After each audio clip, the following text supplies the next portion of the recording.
Hi అండి. Welcome back to my YouTube channel happy Harisha. ఎలా ఉన్నారు అందరూ? ఐ హోప్ అందరూ బాగున్నారు అనుకుంటున్నాను. ఫస్ట్ ఆఫ్ ఆల్ అయితే ప్లీజ్ అండి, నా వాయిస్ వింటేనే మీకు అర్థమైపోయి ఉంటుంది. ఫుల్ కోల్డ్ అనమాట. సో అస్సలు థ్రోట్ అయితే అస్సలు కరెక్ట్గా లేదు. ఇట్లాంటి వాయిస్తో వాయిస్ ఓవర్ ఇస్తున్నాను. సో ప్లీజ్ దయచేసి అయితే అర్థం చేసుకోండి. కొంచెం ఎక్స్క్యూజ్ చేయండి తగ్గే వరకు కూడా, ఓకేనా? ఈరోజు వీడియోలో నేను ఈ వారాహి నవరాత్రుల గురించి, ఆ పూజా విధానము, పాటించాల్సిన నియమాలు, ఇదంతా కూడా సింపుల్గా ఈజీగా ఎవరైనా ఎలా చేసుకోవచ్చు అన్నది నాకు తెలిసినంత వరకు షేర్ చేసుకుంటాను. వీడియో నచ్చింది అంటే డెఫినెట్గా ఛానల్ అయితే సబ్స్క్రైబ్ చేసుకొని సపోర్ట్ చేయండి. నా వీడియోస్ ఫాలో అయ్యే వాళ్ళకి చాలామందికి అర్థమయ్యే ఉంటుంది. నేనైతే పెద్దగా పూజలు చేసి వ్రతాలు అట్లాంటివి అయితే నాకు అలవాటు లేదు. లైఫ్లో ఏదన్నా హ్యాపీగా జరిగింది, లేదు ఏదన్నా సాడ్గా జరిగింది, ఏదైనా సరే టెంపుల్కి వెళ్ళటము, దేవుడికి ఒక దండం పెట్టుకోవటము, లేదు అంటే ఇంట్లో ఒక పువ్వు పెట్టేసి జస్ట్ ఒక దీపం వెలిగించుకోవటం, అంతవరకు మాత్రమే నాకు తెలిసిన పూజ. కానీ నాకెందుకో ఈ వారాహి అమ్మవారి నవరాత్రులు చేసుకోవాలని చాలా ఇష్టంగా, ఆశగా ఉంది. సో దానికోసం అయితే పెద్ద ఆచారాలు పెద్దగా తెలిసి ఉండక్కర్లేదు అనేది నా అభిప్రాయము. సో అమ్మ మీద భక్తి, ఆ అమ్మ ఆశీస్సులు ఉంటే చాలు. ఎవరైనా తేలికగా ఎలాంటి వాళ్ళైనా కూడా ఇంట్లో సులభంగా ఈ నవరాత్రులు చేసుకోవచ్చు. ఫస్ట్ అసలు ఈ వారాహి అమ్మవారు ఈ పూజలు కూడా లాస్ట్ ఒక 2-3 ఇయర్స్ నుంచి మన దగ్గర బాగా ఎక్కువగా అందరూ జరుపుకుంటున్నారు. చాలామందికి వారాహి అమ్మవారంటే ఉగ్ర రూపము, పూజ చేసుకోవచ్చా చేసుకోకూడదా, చాలా సందేహాలు ఉంటాయి కదా. సో ఆ లలితా పరమేశ్వరి దండకాసురుణ్ణి వధించే క్రమంలో ఉద్భవించిన అవతారాల్లో వారాహి అవతారం కూడా ఒక అవతారము. సో మనం లలితా పరమేశ్వరి అమ్మవారిని ఎలా అయితే పూజించుకుంటామో, శ్యామల అమ్మవారిని ఎలా పూజించుకుంటామో, అలానే ఈ వారాహి అమ్మవారిని కూడా పూజించుకోవచ్చు. ఎలాంటి భయము సందేహాలు ఏం అక్కర్లేదు. కాకపోతే దానికి పాటించాల్సిన కొన్ని నియమాలైతే ఉంటాయి. అవి పాటిస్తూ కూడా సింపుల్గా ఇంట్లో అయితే పూజ చేసుకోవచ్చు. ఆషాఢ మాసంలో అమావాస్య వెళ్ళిన తర్వాత, అంటే జూన్ 26 గురువారం నుంచి కూడా 9 రోజులు, అంటే జూలై 4 వరకు కూడా ఈ వారాహి అమ్మవారి నవరాత్రులు, గుప్త నవరాత్రులు అని మనం జరుపుకుంటూ ఉంటాము. ఈ పూజ అనేది ఉదయం చేసుకోవచ్చు, అంటే సూర్యోదయానికి ముందు చేసుకోవచ్చు, అండ్ సూర్యాస్తమయం తర్వాత, అంటే 6-6:30 ఆ టైంకి సూర్యాస్తమయం అవుతుంది కదా, దాని తర్వాత అయినా చేసుకోవచ్చు మన వీలుని బట్టి. కానీ సూర్యాస్తమయం తర్వాత అమ్మవారు మంచి ఎక్కువ మహిమ కలిగి ఉంటారు, పవర్ఫుల్గా ఉంటుంది ఆ టైంలో చేసే పూజ అంటారు. సో వీలున్నంత వరకు కూడా మీకు సాయంత్రం పూజ చేసుకునేలాగా చూసుకోండి. ప్రతిరోజు ఉదయం మామూలుగా నిత్య దీపారాధన అలా చేసుకున్న తర్వాత సాయంత్రం అమ్మ కోసం విశిష్టంగా మళ్ళీ పూజ చేసుకోండి. దానికోసం అయితే నేను ఇట్లా ముందే పూజా రూమ్ అంతా కూడా క్లీన్ చేసుకోవటం, దేవుడి పటాలు ఇవన్నీ ఉంటాయి కదా, ఇవన్నీ శుభ్రం చేసుకొని గంధము కుంకుమ ఇవన్నీ పెట్టుకోవటం చూపిస్తున్నాను ఇక్కడ. నేను డైలీ పూజ చేసుకుంటాను, బట్ స్టిల్ మళ్ళీ కూడా ఒకసారి పూజా రూమ్ అంతా క్లీన్ చేసుకొని ఇవన్నీ కూడా నీట్గా అరేంజ్ చేసుకొని ఉంచుకున్నాము అంటే పూజ రోజు అనేది ఎక్కువ హడావిడి కాకుండా సింపుల్గా అవుతుంది. ఇక్కడ చాలామందికి ఉండే ఇంకొక డౌట్ ఏంటంటే, వారాహి అమ్మవారిది అది పూజ చేసుకుంటాం కదా చిత్రపటం పెట్టుకొని, దాన్ని ఇంట్లో ఉంచుకోవచ్చా, పూజ తర్వాత ఏం చేయాలి అని చెప్పేసి. సో దాన్ని హ్యాపీగా మనము నిత్య దీపారాధన కానివ్వండి, మన దేవుడి పటాలు ఎలా అయితే పెట్టుకొని పూజ చేసుకుంటామో రోజు దీపారాధన, అలానే వారాహి అమ్మవారిది కూడా ఆ పటం అలా పూజా గదిలో ఉంచుకోవచ్చు, ఎలాంటి ప్రాబ్లం ఏం లేదు. వీలున్నంత వరకు కూడా పూజ హడావిడి లేకుండా మనకు తెలిసినంతలో కూడా చేసుకోవటం మంచిదని నా అభిప్రాయము. నేను ఫస్ట్ టైం చేస్తున్నాను ఈ వారాహి నవరాత్రులు. సో నాకు పెద్దగా ఐడియా లేదు కలశం పెట్టుకోవటం గురించి కానీ, అఖండ దీపాలు ఇట్లాంటివి. సో తెలియనప్పుడు దాని గురించి ఎక్కువ స్ట్రెస్ తీసుకొని అమ్మవారి మీద ఫోకస్ పెట్టకుండా, భక్తి లేకుండా చేసేదానికన్నా కూడా నాకు తెలిసినంతగా సింపుల్గా భక్తిగా పూజ చేసుకుంటే ముఖ్యం అనేసి అనుకుంటున్నాను. అందుకని నేను విగ్రహాల జోలికి కూడా వెళ్ళట్లేదు. కేవలం అమ్మ చిత్రపటం మాత్రమే పెట్టుకుంటున్నాను. మీ దగ్గర పటం ఉంటే ఉంచుకోండి, లేదు అంటే మీరు కావాలి అంటే ఏదన్నా జిరాక్స్ తీయించుకోవచ్చు, లేదు అంటే బయట కూడా మార్కెట్లో దొరుకుతున్నాయి. సో సైజును బట్టి దొరుకుతున్నాయి కదా, అవైనా తీసుకొచ్చుకోవచ్చు. అండ్ దాంతోపాటు మనము ఆసనం ఏర్పాటు చేయటానికి ఇట్లాంటి ఒక పీట ఒకటి చూసుకోండి. అంటే ఇలానే ఉండాలని కాదు, నా దగ్గర ఈ పీట ఉంది కాబట్టి చూపిస్తున్నాను. నార్మల్ పీట అయినా తీసుకొని దానికి మంచిగా పసుపు రాసుకొని పసుపు కుంకుమ వీటిలతో అలంకరించుకొని ముగ్గు వేసుకొని పైన ఎర్రటి వస్త్రం ఒకటి కప్పుకొని అప్పుడు అమ్మని ఆసనం ఏర్పాటు చేసుకోవాలి. ఇదంతా కూడా మీరు సాయంత్రం పూజ చేసుకుంటున్నారు అనుకోండి, అదంతా కూడా ముందు ఇవన్నీ కూడా ఆ రోజు ఉదయం ఏర్పాటు చేసుకున్నారంటే సాయంత్రం ఈజీగా ఉంటుంది.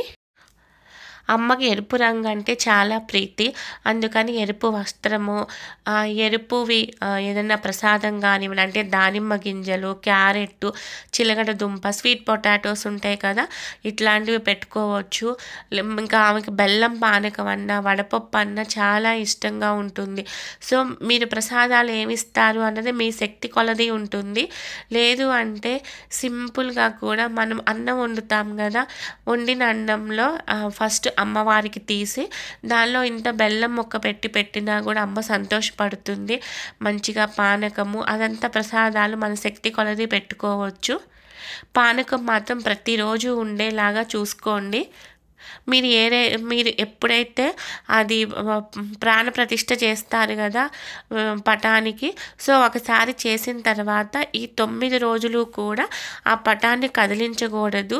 మీరు అక్కడ ముందు రోజు పెట్టిన పువ్వులు అవన్నీ కూడా నీట్గా తీసుకొని శుభ్రం చేసుకోవాలి అంతే తప్ప పటాన్ని అయితే జరపటం కానీ ఎత్తి పెట్టడం కానీ అట్లాంటివి చేయకండి. మళ్ళీ మనం 9 రోజుల తర్వాత మాత్రమే మనం ఏర్పాటు చేసిన ఆసనాన్ని కదిలించడం ఇలాంటివి చేస్తూ ఉంటాము. సో ఇదైతే ఈ మిస్టేక్ అయితే చేయొద్దు. అదే మీరు విగ్రహంతో పూజ చేస్తున్నారనుకోండి, పటం పెట్టుకొని దాని ముందు విగ్రహం పెట్టుకుంటాము. సో విగ్రహానికి ప్రతిరోజు కూడా మనము కుంకుమార్చన కానివ్వండి, అభిషేకాలు ఇట్లాంటివి చేసుకుంటాం కాబట్టి విగ్రహం తీసుకొని దాన్ని శుభ్రం చేసుకోండి, కానీ పటాన్ని మాత్రం జరపకండి. నవరాత్రులు మొదటి రోజే అంటే 26th గురువారం ఉదయమే లేచి మంచిగా ఇల్లంతా కూడా శుభ్రం చేసుకొని ఇంటి ముందు ముగ్గు పెట్టుకొని మంచిగా తోరణాలు అండ్ పువ్వులు వాటితో అలంకరించుకున్న తర్వాత శుభ్రంగా ఫస్ట్ తలస్నానం అయితే చేయాలి. తలస్నానం చేసి ఆ రోజు ఉదయము దీపారాధన చేసుకునేటప్పుడే అమ్మ దగ్గర సంకల్పం చేసుకోండి. అమ్మ నేను ఈ నవరాత్రులు చేయాలి అని అనుకుంటున్నాను, సో ఎలాంటి ఆటంకాలు రాకుండా నువ్వే చూసుకో తల్లి అనేసి ఆ అమ్మ మీదే భారం పెట్టాము అంటే అంతా అమ్మవారే చూసుకుంటారు. అలా సంకల్పం తీసుకొని దాని తర్వాత సాయంత్రం మళ్ళీ శుభ్రంగా స్నానం చేసి కావలసిన పూజ అవన్నీ కూడా ఈవినింగ్ చేసుకోవటానికి చూడండి. అండ్ అమ్మకి ధూపం అన్నా కూడా చాలా ప్రీతికరము. అందుకే నేను ఇక్కడ ముందు రోజు నేను ఏవైతే కొనుక్కున్నానో ఆ పూజ కోసం కావాల్సినవి ఆ ఐటమ్స్ కూడా చూపిస్తున్నాను. సో మరీ కెమికల్స్ ఉన్న ధూప్ స్టిక్స్ అట్లాంటివి కాకుండా ఆర్గానిక్కి దొరుకుతాయి మ్యాక్సిమం కూడా, కొంచెం అట్లాంటివి చూడండి. ఎందుకు అంటే అమ్మకి ధూపం అంటేనే ఇష్టము. అలాంటి ధూపం కెమికల్స్తో కూడుకున్నది కాకుండా మంచిగా ఉన్నది చూసుకుంటే బాగుంటుంది కదా. సో నార్మల్గా ఫ్లవర్స్తో చేస్తారు కదా, పూజగా యూజ్ చేసిన ఫ్లవర్స్తో అట్లాంటి ధూప్ స్టిక్స్ కానీ అట్లాంటివి కానీ దొరికితే చూసుకోండి. అండ్ నేను ఇట్లాంటి వారాహి అమ్మవారి పటం తెచ్చుకున్నాను. ఇలా గ్రీన్ కలర్ శారీతో ఉన్న అమ్మవారి పటాలు అనేది ఇప్పుడు పూజా స్టోర్స్లో అవైలబుల్గా ఉన్నాయి కదా, సో అవి తెచ్చుకొని మంచిగా అలంకరణ చేసుకుంటున్నాను. సో గంధము అండ్ కుంకుమతో అలంకరించుకుంటున్నాను. అదే ఒకవేళ మీరు విగ్రహం పెట్టుకుంటున్నారనుకోండి, విగ్రహం కూడా చిటికెన వేలుకు మించిన విగ్రహాలు తీసుకోవద్దండి. విగ్రహాలు ఎప్పుడూ కూడా చిన్న చిటికెన వేలు కన్నా తక్కువ ఉన్న విగ్రహాలతోనే పూజ చేసుకుంటే మంచిది. చాలా మహిమ గల అమ్మవారు వారాహి అమ్మవారు. మీరేదన్నా తీరని కోరికలతో బాధపడుతున్నారు, ఏదన్నా ఇబ్బందులతో బాధపడుతున్నారు అంటే మాత్రం డెఫినెట్‌గా ఈ పూజ చేసుకునేలాగా చూసుకోండి. అమ్మవారిని పూజించడం వల్ల చాలా ప్రయోజనాలుంటాయి. సో, ఎవరైనా భూ సంబంధమైన అంటే కబ్జాలు అట్లాంటివి జరుగుతూ ఉన్నాయి గదా! ఇప్పుడు రోజుల్లో. అట్లా ల్యాండ్‌కి సంబంధించిన ఇష్యూస్‌తో సఫర్ అయ్యే వాళ్ళు డెఫినెట్‌గా అయితే ఈ పూజ చేయండి. ఎందుకంటే భూమి నుంచి ఉద్భవించిన వరాహమూర్తి అవతారమే ఈ వారాహి అమ్మవారు కాబట్టి, ఎవరికైనా ల్యాండ్‌కి సంబంధించిన ఇష్యూలున్నా కూడా మంచిగా ఈ పూజ చేసుకోవచ్చు. అండ్ దాంతో పాటు కొంతమందికి హెల్త్ పరంగా ఇష్యూస్ ఉంటాయి. సో, అది అంటే దీర్ఘకాలిక సమస్యలు అంటారు గదా! సో, అంతు చిక్కని వ్యాధులు ఇట్లాంటివి ఉన్నవాళ్ళు కూడా హెల్త్ పరంగా ఇష్యూస్ హ్యాపీగా ఈ అమ్మవారిని పూజించొచ్చు. ఎందుకు అంటే ఈ అమ్మవారి రథం ఏదైతే ఉందో ఆ రథంలో ధన్వంతరి, అశ్వని వీళ్ళందరూ కొలువై ఉన్నారు అని చెప్తారు పురాణాల ప్రకారము. సో, వీళ్ళందరి వల్ల కూడా ధన్వంతరి అంటే మనకి చాలామంది తెలుసు కదా!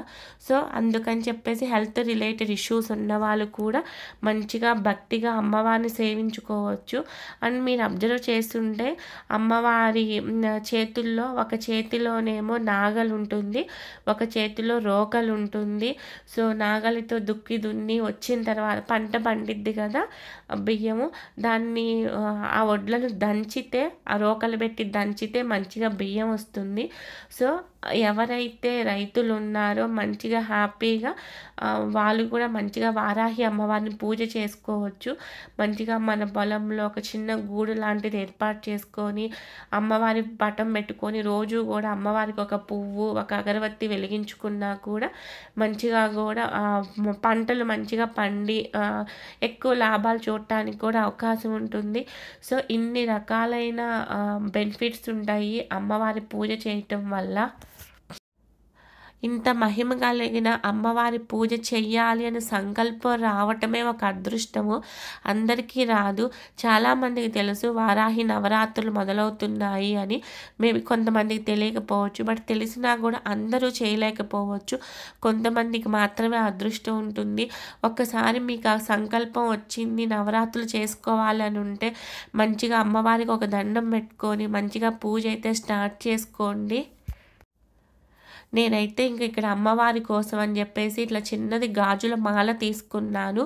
అమ్మవారు మన ఇంటికి ఆహ్వానించి ఈ 9 రోజులు కూడా అమ్మవారిని మన ఇంట్లోనే ఉంచుకొని చివరి రోజు మన శక్తి కొలది ఆమెను నిండు ముత్తైదువులాగా మళ్ళీ వచ్చే సంవత్సరము ఇంతే మంచిగా పూజ చేసుకునే అదృష్టాన్ని కల్పించమ్మా అని సాగనంపుతాము.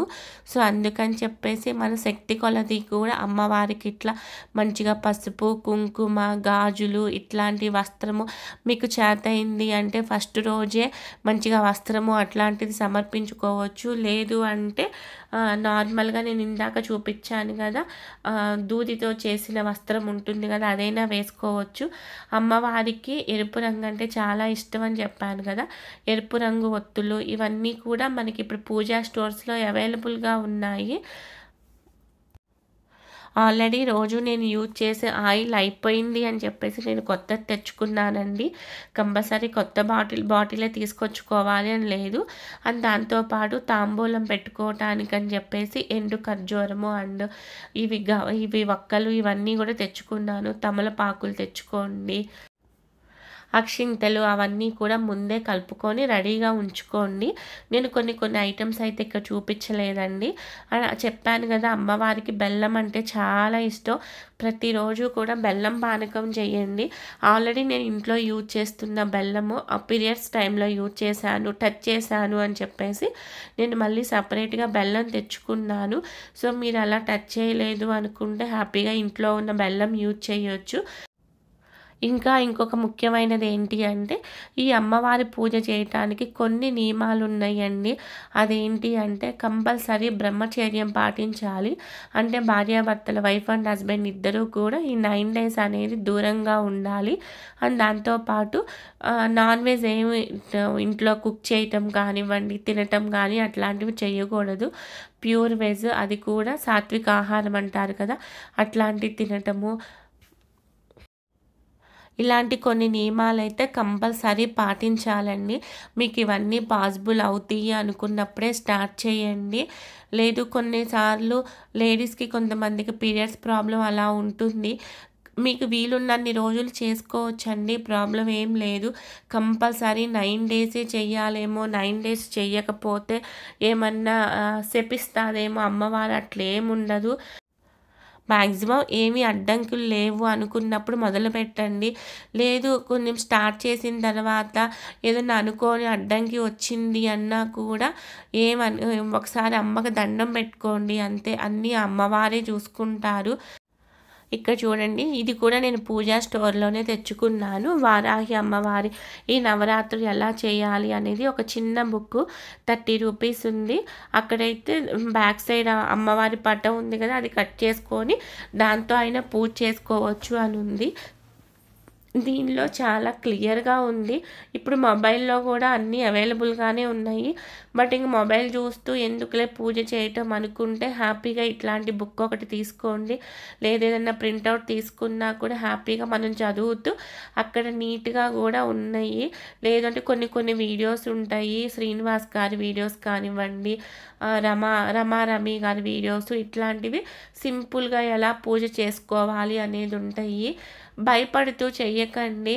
భక్తిగా చెయ్యండి, శ్రద్ధగా చెయ్యండి, అమ్మ మీద ఇష్టంగా చెయ్యండి. డెఫినెట్‌గా మంచి ఫలితాలొస్తాయి. ఏమన్నా తప్పులు జరుగుతాయేమో, అలా చెయ్యాలి, ఇలా చెయ్యాలి, కలశాలు పెట్టుకుంటేనే, అఖండ దీపం పెట్టుకుంటేనే ఫలితం వస్తుంది, ఇట్లాంటి టెన్షన్స్, అనుమానాలు ఏం పెట్టుకోకుండా హ్యాపీగా మనకు ఉన్నంతలో ప్రశాంతంగా పూజ చేసుకున్నా కూడా భక్తిగా అంతే ఫలితం వస్తుంది. ఒకవేళ ఈ సంవత్సరం చేయటం కుదరలేదు, ఆ సంకల్పం రాలేదు, అమ్మ దయ మన మీద లేదు అనుకుంటే గట్టిగా ఒకసారి అనుకోండి. అమ్మ నెక్స్ట్ ఇయర్ అన్నా చేసుకునేలాగా ఆ అదృష్టాన్ని కల్పించమని చెప్పేసి అమ్మవారికి దండం పెట్టుకొని, మీ ఇష్టదైవం ఎవరైతే ఉంటారో హ్యాపీగా ఈ 9 రోజులు కూడా వాళ్ళకి నిత్య పూజల్లాగా అట్లా చేసుకోండి. సో, ప్రాబ్లం ఏమి ఉండదు. ఐ హోప్ ఈ వీడియో ఎంతో కొంత మీకు హెల్ప్ అయిందనే అనుకుంటున్నాను.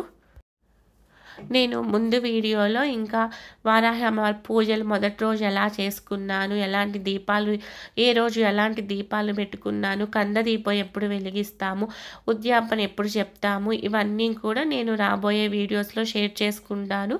సో అవన్నీ మిస్ అవ్వకుండా ఉండాలి అంటే డెఫినెట్గా ఛానల్ని సబ్స్క్రైబ్ చేసుకొని సపోర్ట్ చేయండి. ఏదన్నా తప్పుగా మాట్లాడుంటే మాత్రం డెఫినెట్గా క్షమించండి. నేను ముందే చెప్పాను, నాకు పెద్దగా పూజలు అవన్నీ నియమాలు, వ్రతాలు ఇవన్నీ అలవాట్లేదు. కానీ నాకెందుకో అమ్మవారి పూజ చేసుకోవాలి, నాకు తెలిసినంతలో అని అనిపించే నేను ఇంకా ఈ నవరాత్రులు స్టార్ట్ చేశాను. ఏదన్నా తప్పుగా మాట్లాడుంటే మీరు దాన్ని కామెంట్ సెక్షన్‌లో చెప్పండి. ఎక్కడ ఏ మిస్టేక్ మాట్లాడాను అని చెప్పేసి నేను కూడా నేర్చుకుంటాను. ఓకేనా? నెక్స్ట్ వీడియోలో మళ్ళీ కలుస్తాను. అందరికీ కూడా ఆ వారాహి అమ్మవారి ఆశీస్సులు ఉండాలని మనస్ఫూర్తిగా కోరుకుంటున్నాను. Thank you so much for watching. Take care. Bye.